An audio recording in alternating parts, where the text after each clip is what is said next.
Nós vamos estar ministrando a palavra do Senhor nesse instante. Você já pode ir abrindo aí no livro de Mateus, capítulo 26. Tá? E esses dias a gente falou, começamos na terça, quinta, domingo, começou domingo, terça, quinta. Todas aquelas mensagens vão ser editadas, ser jogadas no YouTube. Nosso canal do YouTube, prgeorgeluiz@hotmail.com. Mas deixa eu te dizer uma coisa. Hoje a gente vai falar uma palavra um pouco mais para as nossas vidas, no sentido de transformação, de renovação, de santificação, tá bom? A gente liga a televisão, está se falando de coronavírus, vai para o Facebook, está se falando de coronavírus, vai para o Instagram, está se falando de coronavírus. Vamos falar um pouquinho sobre a nossa realidade, a igreja, a salvação, a eternidade, né? Até porque a Bíblia diz que passarão os céus e a terra, mas as minhas palavras não hão de passar. Então esse é um tempo também da gente parar para pensar um pouquinho também na eternidade. Tá? A gente está muito focado aqui na terra, a gente está muito preocupado com algumas coisas que têm acontecido aqui nessa terra, então vamos se preocupar com tudo isso que está acontecendo, porém com foco na eternidade. Tá bom? Não saia daí, compartilhe, ouça a mensagem por completo. Nós vamos falar algumas coisas na introdução da mensagem, depois nós vamos estar dando uma sequência em alguns pontos, não irá ser demorado, tá? Mas que você possa ouvir nesse instante. Ok? Então estamos juntos aqui, mais uma vez, e nós vamos abrir a palavra de Deus agora em Mateus capítulo de número 26, e nós vamos ler dos versos 17 ao 35, o momento em que Jesus ele celebra aquele último momento, a última Páscoa ali com os seus discípulos, e Judas, personagem principal desse contexto, dessa história, qual nós vamos estar narrando nesse instante, ele está presente ali, juntamente com os 12. Tá? Mateus 26, a partir do verso de número 17. Tá? Mateus 26, a partir do verso 17. Você possa, nesse instante, estar atento àquilo que a palavra do Senhor está nos dizendo nesse instante. No primeiro dia da festa, verso 17, dos pães sem fermento, os discípulos se aproximaram de Jesus e lhe perguntaram: onde queres que façamos os preparativos para comeres a Páscoa? Respondeu-lhes ele: ide à cidade ter com um certo homem e dizei-lhe: o mestre diz, o meu tempo está próximo. Em tua casa celebrarei a Páscoa com os meus discípulos. Os discípulos fizeram como Jesus lhe ordenara e prepararam a Páscoa. Chegada a tarde, assentou-se à mesa com os 12. Enquanto comia, disse-lhes: em verdade vos digo que um de vós me trairá. E eles, entristecendo-se muito, começaram um por um a perguntar-lhe: por acaso sou eu, Senhor? Respondeu-lhes: o que come comigo no meu prato, esse me trairá. Verso de número agora 24. Veja bem. Em verdade, o Filho do Homem vai, como acerca dele está escrito, mas ai daquele por quem o Filho do Homem é traído. Melhor seria se não tivesse nascido. Então perguntou-lhe Judas, o que o traía, por acaso sou eu, mestre? Respondeu Jesus, tu o disseste. Enquanto comiam, Jesus tomou o pão e abençoando-o, partiu e o deu aos discípulos, dizendo: tomai e comei, isto é o meu corpo. Então ele tomou o cálice e, tendo dado graças, deu aos discípulos, dizendo: bebei dele todos, isto é o meu sangue, o sangue da nova aliança, que é derramado por muitos para o perdão de pecados. E digo-vos que, desta hora em diante, não bebereis deste fruto da vide, até aquele dia em que eu beba de novo convosco no reino de meu Pai. Verso de número 31 agora. Então Jesus lhe disse: todos vós esta noite me abandonareis, pois está escrito: ferirei o pastor e as ovelhas do rebanho se dispersarão.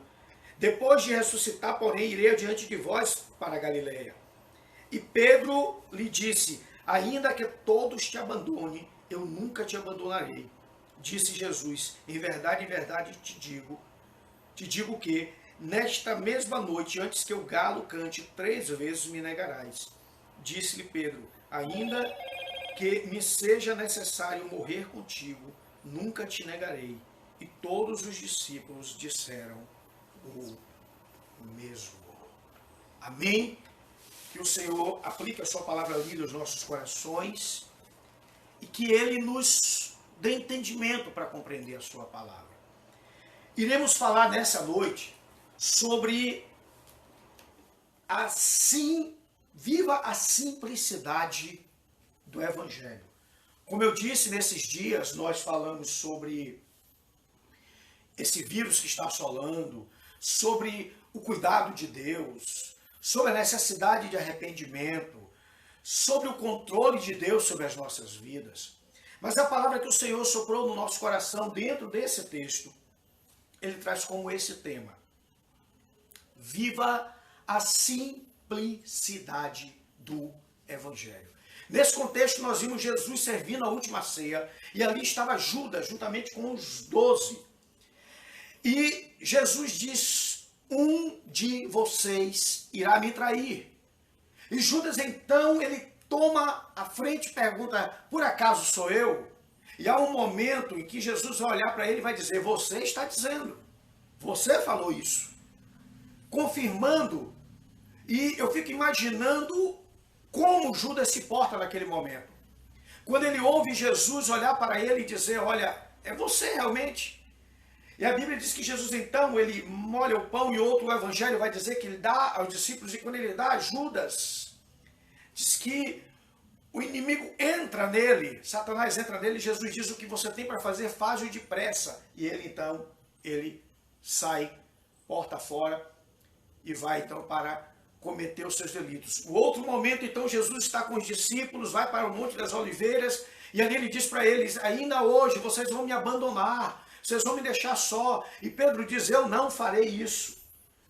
Jesus então diz para ele, vocês me negarão.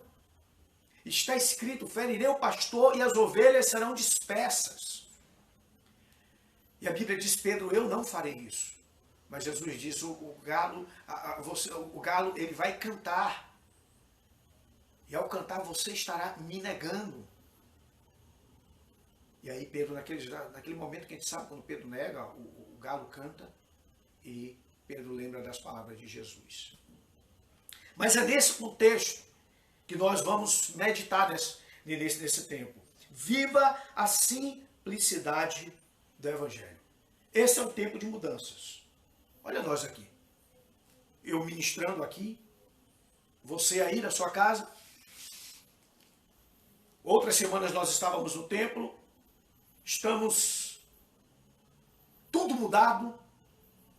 Tipo, sai nas ruas desertas, tudo estranho, as pessoas de quarentena. Esse é um tempo de mudança, mas a mudança a qual estou falando, que é um tempo de mudança, é outra mudança, porque nós já vimos tendo mudanças. Nós estamos tendo mudanças e mudanças. Na verdade, nós desaceleramos.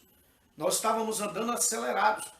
Quantas mudanças nós estávamos vivenciando nesses últimos anos, nesses últimos tempos, na forma de ser família, na forma de ser igreja, na forma de ser indivíduo, na forma de se relacionar um com o outro.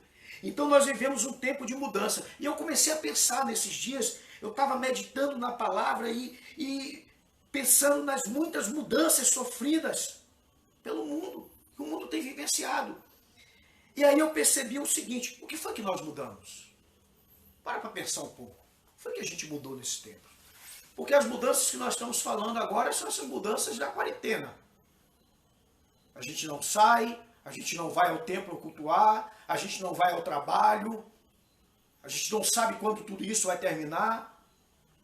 A gente está cultuando de casa, assistindo pela internet, pelas mídias sociais. Mas quantas mudanças Olha o quanto nós mudamos, o que mudamos realmente nesses últimos tempos. A outra coisa que eu meditei muito nesses dias foi a rapidez com que nós mudamos. Nós olhamos para todos os processos de mudança que nós passamos nos últimos anos. Cadê o celular? Pega aqui o celular. Quem hoje tem um telefone fixo em casa? Isso aqui é resultado das muitas mudanças que nós vivenciamos nos últimos dias. Últimos dias, pastor, não nos últimos anos. Passa muito rápido. Nos últimos dias. Então nós mudamos com muita rapidez. A outra coisa que me veio ao coração desses dias foi quais foram os efeitos dessa mudança em nossa vida. O que foi que nós ganhamos? Quais foram as facilidades? O que foi que nós perdemos? O que foi que nós abrimos mão e não deveríamos ter aberto? Foi nós lançamos fora. E nós não deveríamos ter feito. Então, nós percebemos que nós mudamos rápido. As mudanças acontecem muito rápida. Da mesma forma que você compra um celular de última geração, quando você chega na semana seguinte, no mês seguinte, já mudou, já avançou. Nós sofremos os efeitos das mudanças porque nós ganhamos algumas coisas, mas nós perdemos algumas outras. Por exemplo, se eu falar muito nisso, nós temos um contato muito grande com quem está distante, ainda há pouco que está vendo pessoas aqui de São Paulo, Feira de Santana, nos assistindo, a gente falando com elas, interagindo com elas, mas nós perdemos o contato com quem está dentro de casa, na família. E essa quarentena talvez ela juntou mais pessoas que estavam muito distantes. Tem aí o filho que talvez não vai à igreja, está assistindo a mensagem com o pai, com a mãe, tem o esposo, tem a esposa, que estão assistindo juntos a mensagem. Tem um contato no dia a dia, porque estão passando mais tempo juntos. Então, nós perdemos coisas, mas nós ganhamos também outras, com essas mudanças que nós estamos vivendo nos últimos tempos. Então, eu pensei muito nesses dias, o tempo, que é um tempo de mudanças. Mas outra coisa que me veio ao coração é que tempo é esse que nós estamos vivendo? Se esse é um tempo de mudanças, hoje se fala muito em pós-modernidade, mas que tempo é esse que nós estamos vivendo? Esse é um tempo de adaptações em todos os sentidos. Não só a adaptação da gente estar filmando uma mensagem, transmitindo, porque as pessoas não podem sair de casa, mas ele é um tempo de adaptações em todos os sentidos. O idoso não está tendo que se adaptar agora na época do coronavírus. O idoso já vem se adaptando para ele receber o dinheiro, para ele tirar o dinheiro, para ele receber a aposentadoria, para ele ir ao comércio, para ele se comunicar. Então são um tempo de adaptações em todos os sentidos. Na forma como nós somos crentes, religiosos. Então esse é um tempo de adaptações, esse é um tempo de renovação do olhar. Tempo em que surgem novas percepções, novos conceitos, novos desafios. O nosso olhar tem mudado a forma como a gente percebe as coisas, como a gente vê as coisas. Há pouco a pastora falava dessa busca desenfreada do ter. Jesus nos chamou a uma percepção diferente das coisas. Ele disse: olhem para os lírios do campo, olhem para as aves do céu, mas a nossa forma de perceber o mundo tem mudado. Isso tem nos mudado. E a gente vai ver isso mais à frente, dentro desse contexto da palavra de Judas, da palavra da última ceia de Jesus, da pergunta de Judas, da resposta de Jesus. Nós vamos ver isso. Espere um pouco. Tempo de pragmatismo. O que é pragmatismo? É aquilo que, quando as coisas não funcionam, eu descarto. O que eu já falei algumas vezes, eu comprei o primeiro computador e eu peguei o meu primeiro mouse e eu fui para consertar, eu não sabia. E o cara lá da loja olhou para mim e disse assim, deu risada e disse: isso aqui a gente não conserta. Eu disse: faz o quê? Joga fora, descarta. Eu disse: mas como? Ele disse: não vale a pena consertar. Não funciona, joga fora, compra outro. Nós somos pragmáticos. Para ser pragmático, eu preciso avaliar o que presta e o que não presta. Ah, pastor, então nós estamos avaliando mais. Não. No nosso pragmatismo, nós não estamos avaliando mais. nós não estamos avaliando melhor, nós estamos descartando mais. A gente está jogando fora mais as coisas. A gente está descartando tudo aquilo que não convém, tudo aquilo que não faz sentido para a gente. Se caminhar com ela não me faz sentido, a gente descarta. Se usar isso aqui não me faz sentido, eu descarto. Se ir à igreja não me faz sentido, eu descarto. Se estar com Jesus não faz mais sentido, eu descarto. Judas descartou, deixou de andar com Jesus, caminhou com aqueles que queriam matar Jesus, porque ele avaliou, não, porque a gente fica num tempo descartando as coisas mais rápido, mais fáceis. Esse tempo que está vivendo, tempo de pragmatismo, a gente não está avaliando melhor, a gente está descartando as coisas com mais facilidade, aquilo que não convém. Que tempo é esse que a gente está vivendo? Tempo de pragmatismo, tempo de uma profunda inversão de valores. Tudo é relativo, é relativização dos princípios. Nada tem um valor absoluto. As coisas mudam de acordo com o momento. Isso aqui é bom para mim em um momento. Mas no outro momento, isso aqui já não serve, joga fora. É assim que as pessoas estão vivendo. Então as pessoas estão dizendo, tempo de coronavírus, tempo de vírus, tempo de luta, eu vou buscar Jesus. Tempo que o meu parente está enfermo, eu vou buscar Jesus. Tempo que eu estou com a cirurgia marcada, eu vou buscar Jesus. Isso é tempo de relativismo. E aí alguém diz que você só crê na parte da palavra que você põe em prática. Então, essas coisas vieram ao meu coração esses dias. É um tempo de mudança, eu pensei muito. Que tempo é que esse que nós estamos vivendo? Então, o tempo de pragmatismo é um tempo de relativismo. Mas esse também veio algo mais ao meu coração. Quais foram as mudanças mais significativas que nós vivenciamos nesses últimos tempos? Preste atenção. Eu sou pastor. Você é crente em Cristo Jesus. Você adora ao Senhor, você serve ao Senhor. Quais foram as mudanças que você mais sentiu nesses últimos tempos? Com certeza naquilo que mais vai te atingir, na fé, na adoração, no serviço cristão, na forma de ser crente, e como a gente costuma dizer, ser evangélico, de viver o evangelho. Talvez uma das formas onde mais nós vivenciamos mudanças foi na forma de nós sermos cristãos.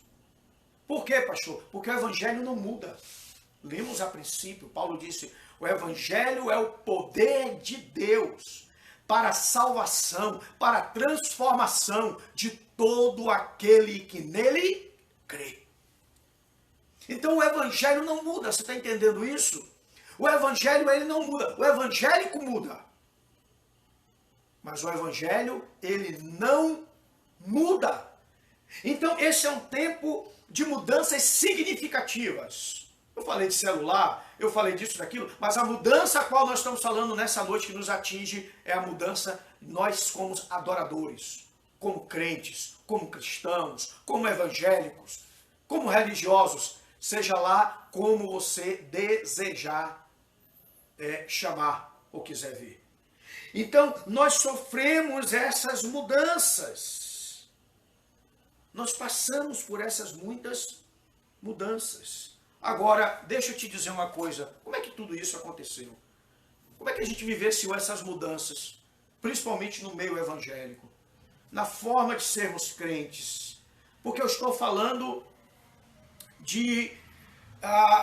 o tema dessa noite, dessa mensagem é Viva a simplicidade do Evangelho. E uma desculpa que muitas pessoas têm dito nesses últimos tempos é o Evangelho é simples. Verdade. O senhor crê nisso, pastor, que o Evangelho é simples? Sim, mas eu creio também que Deus é santo. Outra desculpa que a gente tem escutado muito nesses dias é Deus é simples. Deus é simples, pastor. Sim. Mas Deus também é santo. E eu preciso ter habilidade para conseguir equilibrar entre a simplicidade de Deus e a santidade de Deus. Entender que ele é simples, mas que ele também é santo. E que Pedro diz ser de santo como ele é santo, porque ele também é santo. Essa vai ser a nossa grande dificuldade. Então, como ocorreram essas mudanças? Primeiro, elas começaram, preste atenção nisso, elas começaram de forma individual e intencional. Alguém olhou e disse, esse evangelho está muito complicado. Essa forma de ser igreja está muito burocrática. Essa forma de ser igreja, sabe, ela está muito intelectualizada. Ela está muito organizada. Essa forma de ser crente está muito padronizado. Vão mexer nesse negócio porque Deus é simples. Tudo começou com uma mudança individual e intencional. E ela passou, essas ideias se tornaram coletivas e inconscientes. Por que coletivas? Ela começa a tomar nós todos inconscientemente. É aquilo que Jung chama de inconsciente coletivo. Todo mundo faz, porque está todo mundo fazendo, mas a gente não pergunta porque a gente está fazendo. E aqui é um perigo. Por quê? Porque essas mudanças, elas vêm e elas vão tomando a nossa forma de sermos adoradores, de sermos crentes. E nós podemos estar entre, sabe, os adoradores. Podemos estar até mesmo buscando a presença dele, como Judas estava. E não perceber que algumas mudanças em nós estão acontecendo não para melhor, mas para pior. Algumas mudanças vão acontecendo inconscientemente e vão nos levando. Se você perceber, se você começar a analisar, você vai descobrir uma coisa interessante. Nesse discurso de que o evangelho é simples, nós vamos ver duas consequências. Uma delas é que o evangelho tem se tornado, em vez de simples, tem virado muitas vezes uma libertinagem. E aí nessa linguagem de que Deus é simples, muitas pessoas têm ferido a santidade de Deus. Nós ferimos a santidade de Deus porque nós passamos a viver e vivenciar coisas que desagradam a Deus. Entenda isso. Eu não vou dar exemplos negativos aqui, porque não é esse o momento aqui agora para a gente estar espalhando coisas nas redes, mas o que eu tenho visto de pessoas praticarem com a desculpa de que Deus é simples. Existe uma maneira como eu me apresento diante do juiz. Existe uma maneira como eu me apresento diante de um médico, diante da justiça. Quando eu vou a um casamento, quando eu vou me casar, quando eu vou noivar, existe uma maneira como eu me apresento diante da noiva, como a noiva se apresenta diante do noivo. E por que diante de Deus nós temos uma maneira qualquer, de qualquer forma, de qualquer jeito? É disso que nós estamos falando nessa noite.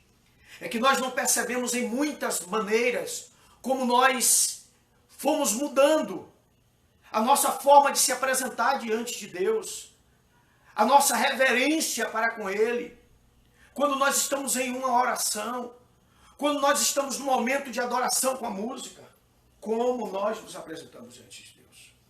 Então essas mudanças foram se tornando, a outra é a complexidade.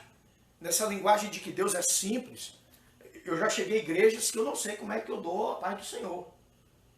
Porque às vezes tem igreja que tem tanto modismo para você se apresentar, que eu fico dizendo assim, meu Deus, eu vou ficar de boca fechada aqui porque eu não vou acertar fazendo nada disso. Eu tenho colegas pastores que eu não sei chegar perto deles. Porque é tanta novidade, é tanta coisa. E eu não estou falando que a gente não abraça aquilo que precisa ser abraçado. Não é isso. Eu não estou falando que é um tempo de renovação. Mas o que eu estou dizendo para você é que existe um discurso de que a gente precisa viver a simplicidade do Evangelho. Então você pergunta para mim, pastor, o senhor acha que a gente deve viver o Evangelho simples? Sim. A gente deve viver o simples Evangelho? Sim. Então deixa eu te dizer algumas coisas. Aqui eu começo a pregar agora. Quero te dizer apenas 3 coisas para você. Tá? Aqui eu começo a dizer. O Evangelho simples, ou simples Evangelho, número 1, se você quiser anotar. Primeiro, ele confronta, ele destrona e ele choca as pessoas. Vou repetir. O evangelho simples, o simples evangelho, ele choca as pessoas. Talvez você entrou agora, talvez você já esteja há algum tempo ouvindo essa mensagem e dizendo, pastor, esse é um tempo de falar de amor.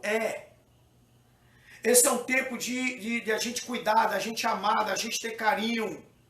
Porque muitas pessoas estão feridas por costumes, por doutrinas, por isso, por aquilo. Eu sei. Mas eu quero te dizer uma coisa, o verdadeiro evangelho, ele confronta, ele destrona, ele choca as pessoas. Jesus está servindo a ceia. Judas se apresenta diante dele, ele é o traidor.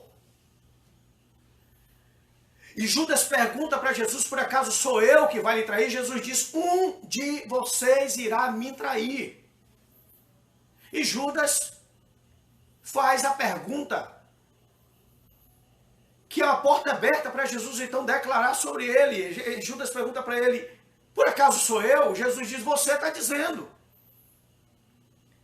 Imagina se Jesus tenta massagear o ego de Judas e dizer para Judas assim, não filho, depois a gente conversa, tá? Eu vou tentar converter esse menino, eu vou tentar trazer esse menino para perto da gente. Eu vou dar ele um cargo de... Eu vou dar ele um cargo de músico. Não, eu vou colocar ele para ser meu diácono. Não, eu vou dar um cargo a ele aí de não sei. Eu vou dar alguma coisa para ele fazer, porque ele vai ficar bem. Imagina Jesus fazendo isso. Jesus não faz isso com Judas. Jesus, ele destrona Judas. Ele tira Jonas do seu trono de fantasia. Ele confronta Jonas. Ele choca Jonas. Você entende isso? Ele vem para... Desculpe, Judas, que Jonas? Judas. Você não está perto para você dizer, pastor, não é Jonas, é Judas. Mas Judas. Então deixa eu te dizer uma coisa. O evangelho simples não serve para massagear o ego das pessoas. O evangelho simples, ele não serve para massagear o ego das pessoas. Seja daquele que comete o pecado ou daquele que denuncia o pecado. Porque também tem muito profetinha por aí pelas igrejas que acha bonito. Só está entregando recado, vou denunciar o pecado. Na verdade, não é nada pela santidade de Deus, o Deus não mandou fazer nada. É simplesmente porque vê nas igrejas outros fazerem e quer fazer igual. Então, entenda, o evangelho simples não serve para massagear o ego de ninguém, nem de quem prega e nem de quem ouve. Seja de quem comete o pecado ou de quem denuncia o pecado. O evangelho, ele olha nos olhos e ele diz quem você é. Vou repetir, o evangelho simples, ele te olha nos olhos e ele diz quem você é. O evangelho simples não te permite ter uma falsa selfie. O que é selfie, pastor? Visão que o indivíduo tem de si mesmo. O evangelho simples, ele não permite que você saia com uma falsa visão de si mesmo. Ele revela para você quem você é. Você é pecador, você está caído, você está destituído da glória de Deus. Você necessita se reconciliar com Cristo. Ele não te dá tapinha nas costas e diz, está tudo bem. Ele não te dá uma falsa selfie. Por que isso, pastor? Porque nos últimos tempos as pessoas estão desejosas de ouvir. É uma das mudanças grandes que a gente falou, de todas aquelas mudanças que a gente viu. As pessoas indo até a igreja porque elas estão acostumadas a ouvir uma coisa boa, agradável.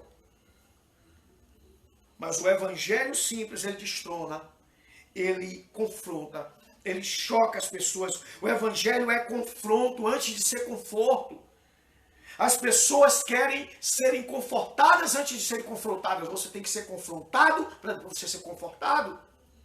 Jesus, a palavra do Senhor diz lá assim, se confessares a Jesus como Senhor, será salvo. Ninguém será salvo sem primeiro conhecer o senhorio de Cristo. Primeiro você conhece o Senhor, para depois você conhecer o Salvador.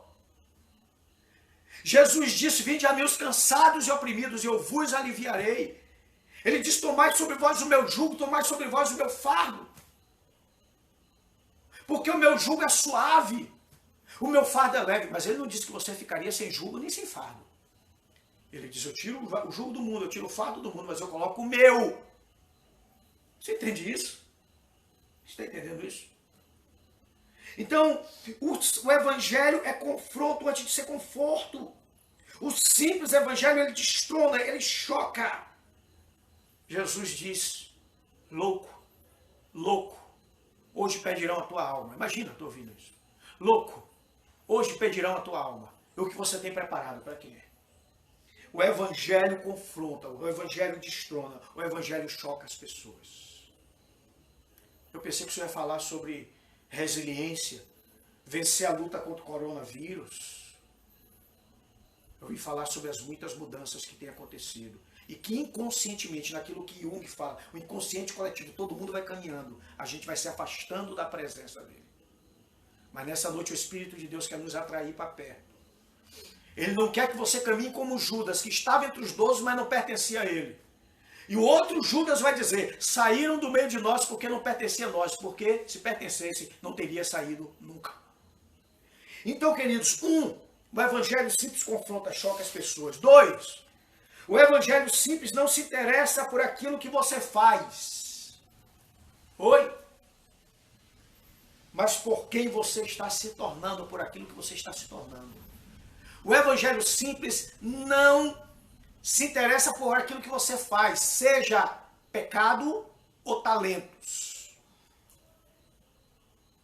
Ele se interessa por aquilo que você está se tornando.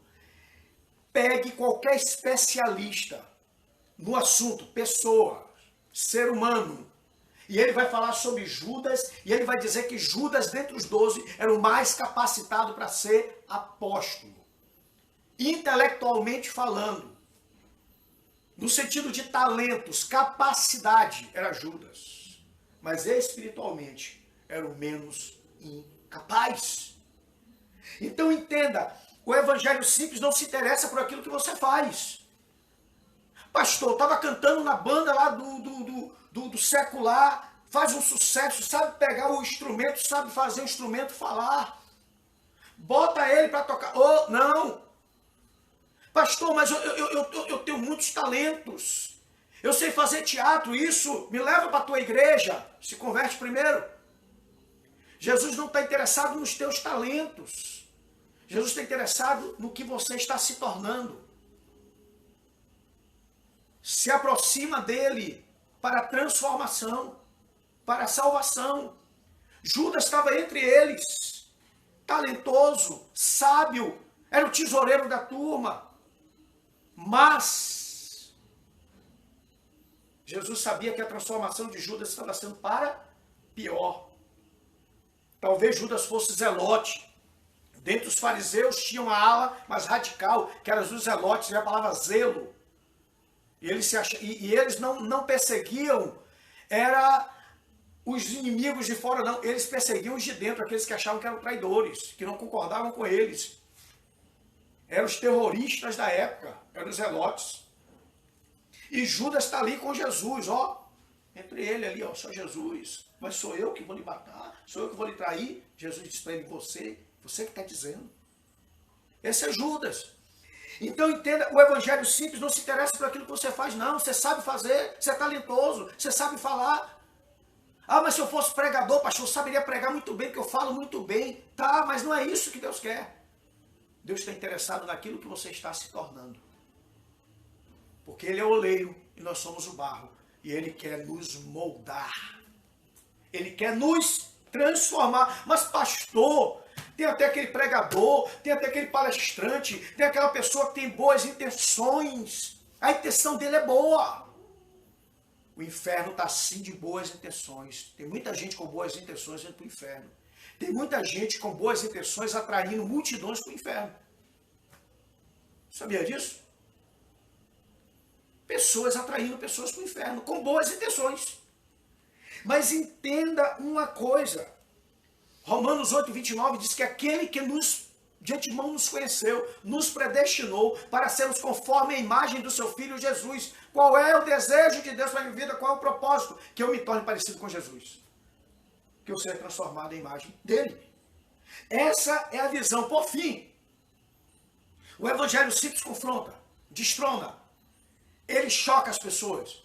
O evangelho simples não se interessa por aquilo que você faz, mas por aquilo que você está se tornando. O evangelho simples não me libera para viver as minhas vontades. Ou que evangelho é esse? Que evangelho é esse, água com açúcar, que diz que você pode ir para a igreja, voltar para sua casa e ser quem você quer ser? Que evangelho é esse? Que não transforma, que não muda as pessoas? Que evangelho é esse? Que, como diz alguém, não faz cócega na nação? Que são 50, 60 milhões, mas uma nação que não muda? Que evangelho é esse? Que não transforma, que não causa efeito, que não causa impacto? O evangelho simples não me libera para viver as minhas vontades. Deixa eu te dizer uma coisa. Judas estava entre eles. Ele até discordava de algumas coisas. Vai dar esse dinheiro, vai gastar isso aqui, vai fazer isso aqui. Essa mulher quebrando esse vaso, esse dinheiro. Ele até discordava, mas ele concordava com muita coisa. Você é salvo, pegue isso no seu espírito. Você é salvo não é quando você concorda com o evangelho, mas é quando você se rende a ele. Opa! Tá assim de gente indo para a igreja, na hora que o pastor fala um ponto interessante, o povo aplaude. Sabe por quê? Concordou. A salvação vem não é quando você concorda com o evangelho, é quando você se rende diante dele. Judas andou com Jesus, concordou com muita coisa. Mas chegou um momento que não era para ele concordar, era para ele se render. E naquilo ali ele foi completamente contrário, ele discordou, ele saiu, ele fugiu, ele abandonou. Sabe por quê? Porque você encontra a salvação não é quando você concorda, mas é quando você se rende. Entenda isso. Então, o evangelho, eu preciso entender uma coisa, o evangelho ele me liberta de mim mesmo. Expulsar demônio não é difícil, não. Pastor, a gente ouve as histórias, foi expulsar um demônio 10 da noite, saiu 2 da manhã. Expulsar demônio não é difícil, não. Difícil é libertar você de você mesmo. O evangelho me liberta de mim mesmo, por isso Paulo disse, não vivo eu, mas Cristo vive em mim. Essa é a grande luta. Permitir que ele venha viver em nós. E a vida que vivo agora na carne, vivo na fé no nome do Filho de Deus, o qual me amou primeiro e se entregou por mim. Aqui que é o grande desafio. Não é expulsar o demônio, não. É se libertar de si mesmo.